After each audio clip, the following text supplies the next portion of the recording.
We also saw 667% increase in spear phishing attacks, 400% increase in cyber attacks, with, according to our studies, a cyber attack occurring every 39 seconds.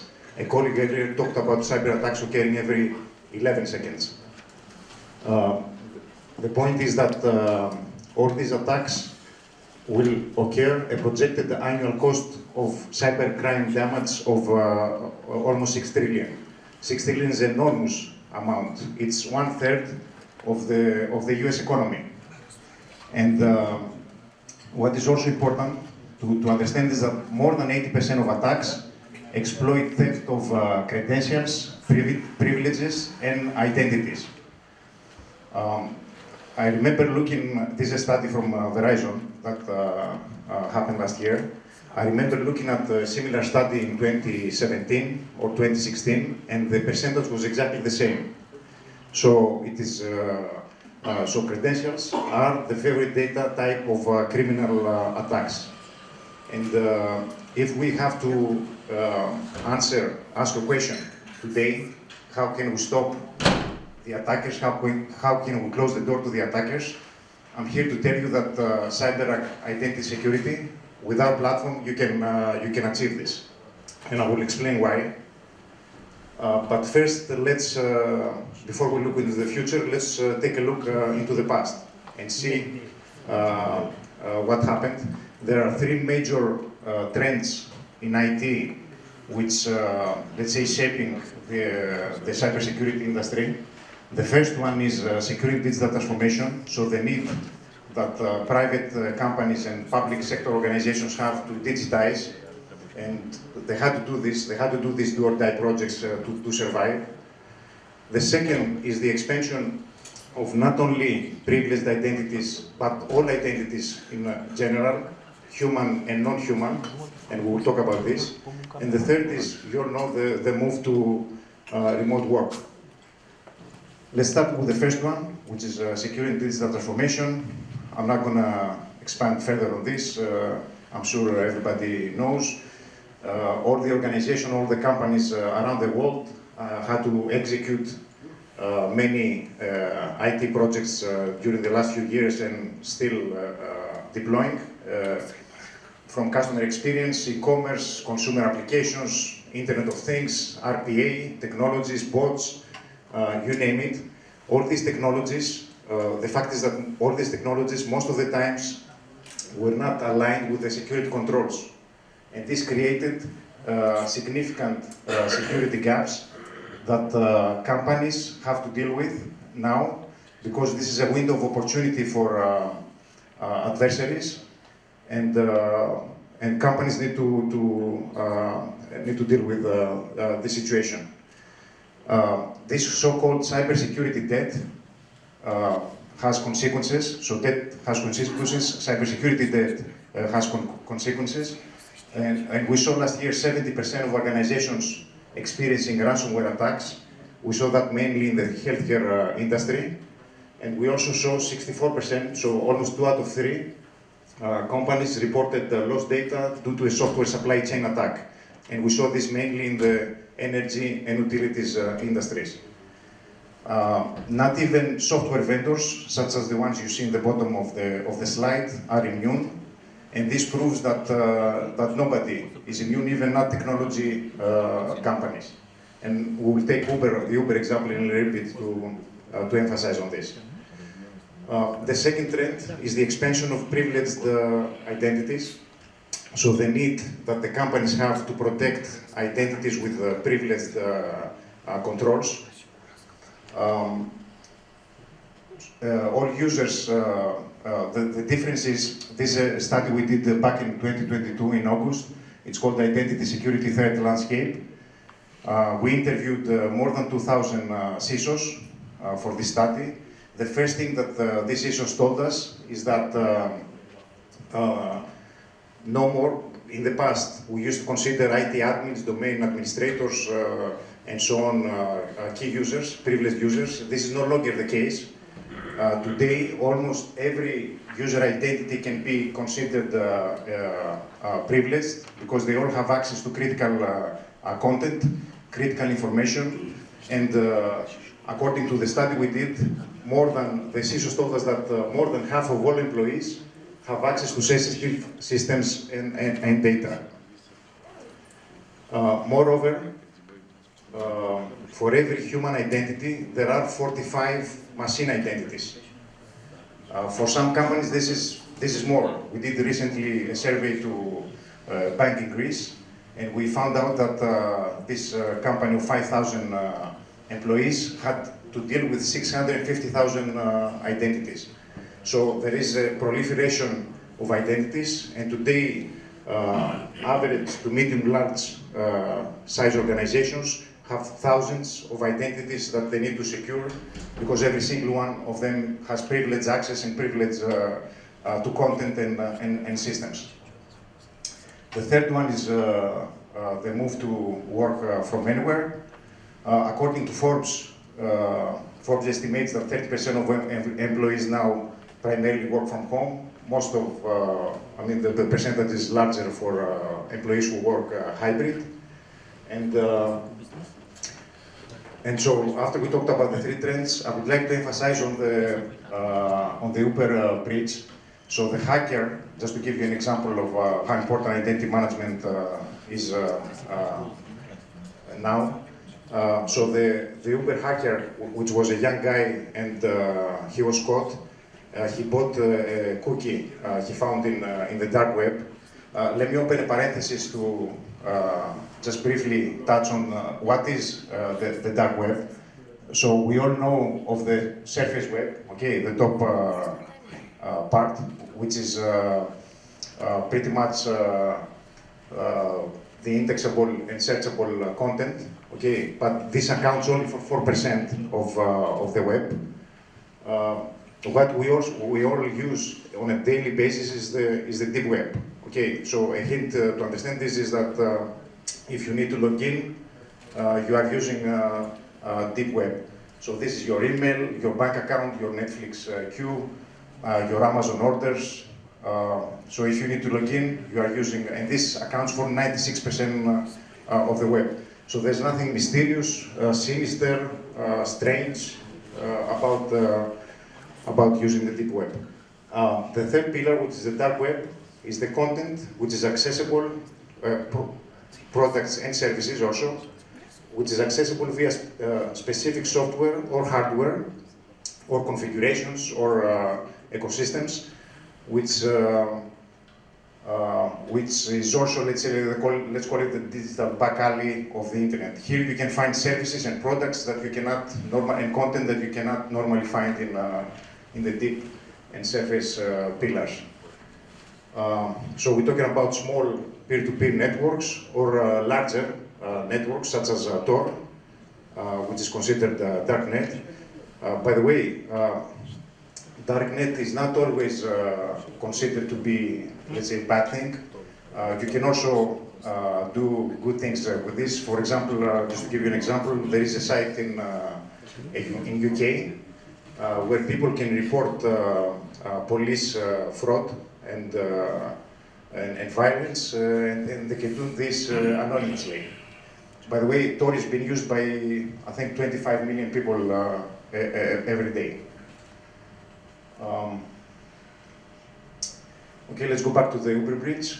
So the hacker bought a cookie that he found in the dark web by a gentleman or a lady that is advertising, like the ones here that are advertising their CVs to be experts in DDoS or spear phishing or Linux attacks. This you can see in the upper left, and I will walk you through this example. So the adversary, in this cookie, there was a username and a password of an external contractor of Uber. The attacker, using MFA fatigue and social engineering, got VPN authentication. Once he got in the Uber network, he initiated the discovery session. During the discovery session, he identified a PowerShell script which included credentials of a PAM user. So this script was a process used to automate an Uber process, and this contained admin credentials to the PAM service. So using this, he escalated the privileges, got access to secrets and data, and finally exfiltrated data outside of the network. Let me jump to the second example, which is the even bigger, the Russia-Ukraine war and the cyber warfare aspect. So Ukraine has been a permanent target of cyber attacks for the last 8 or 9 years. And this is according to the Guardian. Okay, and the cyber attacks have tripled in 2022 since the previous year. The European Parliament published the timeline of cyber attacks, and there's dozens of cyber attacks that are occurring since the beginning of the war.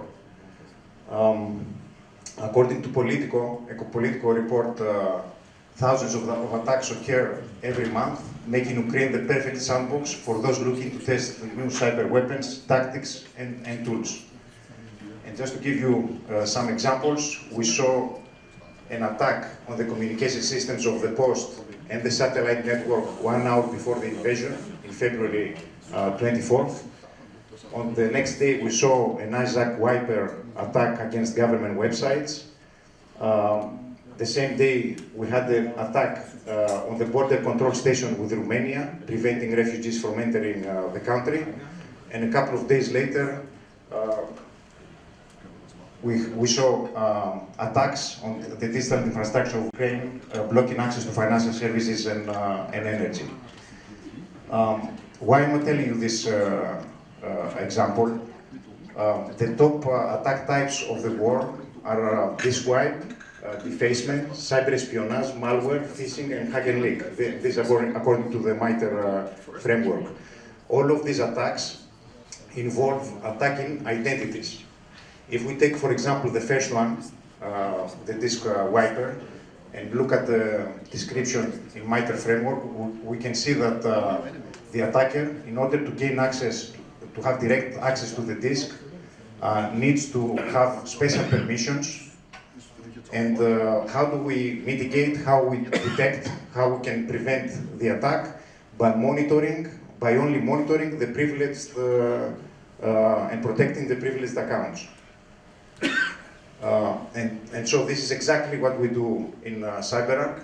We've been doing this for the last 20 years. We started with protecting our customers' privileged users, and then we expanded the platform to protect all kinds of identities, human and non-human. The identities that you see on the left side of the screen, so administrators, employees, third-party contractors and vendors, customers and end users, DevOps, workloads and devices. On the right side of the screen, you see the environments and the resources that these identities need to have access to. So applications and services, infrastructure and endpoints, databases, data centers, operational technology, hybrid and multi-cloud and software as a service systems. In the middle, you see the identity security platform of Cyberark, which is centered on intelligent privilege controls. And centered on privilege controls, and this is where we verify, just to be brief, to verify every user and validate every machine. On the philosophical basis of the industry, they say that identity is the basis of the problem.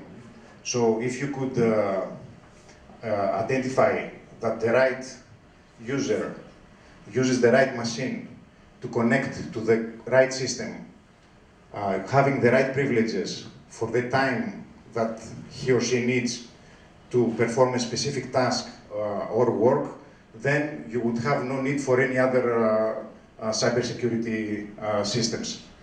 And securing identities, and I think it was talked about this morning, Securing identities is the core problem. It is critical for zero trust, and I think it is the top of the list. It is in the top of the list of the CISOs globally.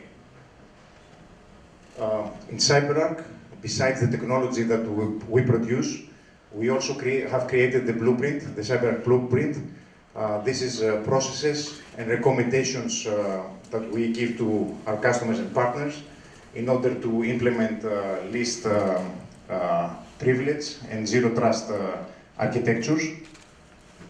And in order to prevent credential theft, stop lateral and vertical movement, and limit privilege escalation and abuse.